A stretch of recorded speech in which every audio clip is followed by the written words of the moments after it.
आपका क्वेश्चन क्या कहता है, equipotentials at a great distance from a collection of charges whose total sum is not zero are approximately, ये रहे आपके ऑप्शंस। हमें क्वेश्चन में बोला है कि कलेक्शन ऑफ चार्जेस है, हम जिसको मान लेते हैं +q +6q -3q +8 q and so ठीक है। इनका जो कलेक्शन ऑफ जो चार्जेस है वो हमारा इक्वल जीरो नहीं है, तो मान लेते हैं इनका जो भी प्लस माइनस होकर जो भी हमारा चार्ज आएगा दैट इज नेट चार्ज हम मान लेते हैं लेट बी q, ठीक है। अब हमें बोला है कि इस जो कलेक्शन ऑफ जो चार्जेस है एट अ ग्रेट डिस्टेंस पे इसकी इक्विपोटेंशियल जो हमारे सरफेस क्या होगी, ठीक है। एट अ ग्रेट डिस्टेंस बोला है, मतलब कि ये जो कलेक्शन ऑफ जो चार्जेस है वो कैसे बिहेव करेगा, perfect as a point charge, यानी कि ये ऐसे लुक करेगा, ठीक है। ये रही हमारी क्यू चार्ज, ठीक है। आप लोग को पता है पोटेंशियल निकालने का formula for point charge is perfect, that is KQ/R। के हमारी कूलम्स कांस्टेंट होती है, क्यू हमारी चार्ज होती है, आर हमारा डिस्टेंस होता है फ्रॉम द चार्ज, जो पॉइंट चार्ज से this is from this charge point charge to the point जहाँ पे हमें पोटेंशियल निकालनी होती है, ठीक है। यहाँ पे हम देख सकते हैं अगर इसके लिए हम पोटेंशियल निकालें तो जो हमारी पोटेंशियल आएगी एट अ डिस्टेंस, सपोज यहाँ से हम आर के लिए डिस्टेंस निकालते हैं, सपोज ये डिस्टेंस हमने आर ले लिया, तो यहाँ पे पोटेंशियल हमारी मान लेते हैं वी आएगी, ठीक है। चाहे के हमारी ये के हो गया, कूलम्स कांस्टेंट, चार्ज हमारी क्यू हो गया और हमारा डिस्टेंस हो गया, तो यहाँ पे पोटेंशियल हमारी मान लेते हैं KQ/R को वी पोटेंशियल लेंगे, ठीक है।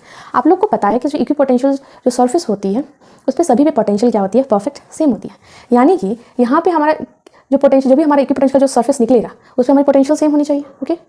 तो अगर हम इस पॉइंट चार्ज से अगर हम इक्वल डिस्टेंस पे इस पॉइंट चार्ज से अगर इक्वल डिस्टेंस पे अगर हम पोटेंशियल निकालें तो पोटेंशियल क्या आएगी, सेम आएगी एज, क्योंकि हमारा के कूलम्स कांस्टेंट ही है और चार्ज हमारी पॉइंट चार्ज है जो कि कांस्टेंट ही वैल्यू है, और बची हमारी ये आर, ठीक है। अगर हम आर को at a equi distance space पे ले लें तो हमारी एक जो पोटेंशियल जो आएगी वो सेम आएगी और वही हमारी पोटेंशियल सरफेस फॉर्म करेगी। तो अगर हम लेते हैं सपोज यहाँ से एक हमने यहाँ से ली थी, इसको हम फर्स्ट मान लेते हैं, एक और ले लेते हैं यहाँ से इक्वी डिस्टेंस पे हम ले लेते हैं, ठीक है।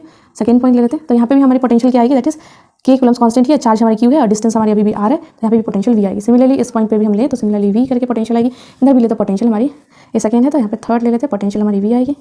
कोई फोर्थ पॉइंट ले लेते हैं तो यहाँ पे भी पोटेंशियल हमारी वी आएगी क्योंकि डिस्टेंस हमारी सभी पे आ रही है, ठीक है। सिमिलरली इधर भी इधर भी इधर भी सभी पे, क्योंकि इक्वल डिस्टेंस पे हम ले रहे हैं। अगर हम इन सभी पॉइंट्स को कनेक्ट करते हैं, ठीक है, तब लोग को दिख रहा है ये क्या फॉर्म हो रहा है, परफेक्ट स्फेरिकल सरफेस।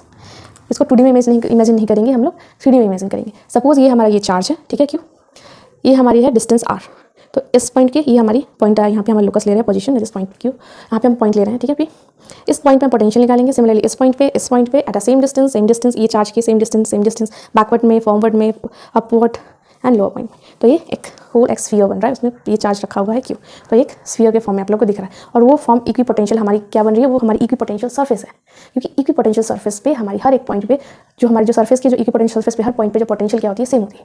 और यहाँ से हमने निकाल लिया कि हर पॉइंट पे हमारी क्या आ रही है, उस स्फीयर के जो एक पॉइंट जो फॉर्म हो रही है उस पर इक्वी पोटेंशियल जो हमारी सरफेस जो निकल रही है उस पर पोटेंशियल हमारी सेम आ रही है और वो फॉर्म हो रही है एज अ स्फीयर, ठीक है। तो हम लोग का आंसर हो जाएगा ए।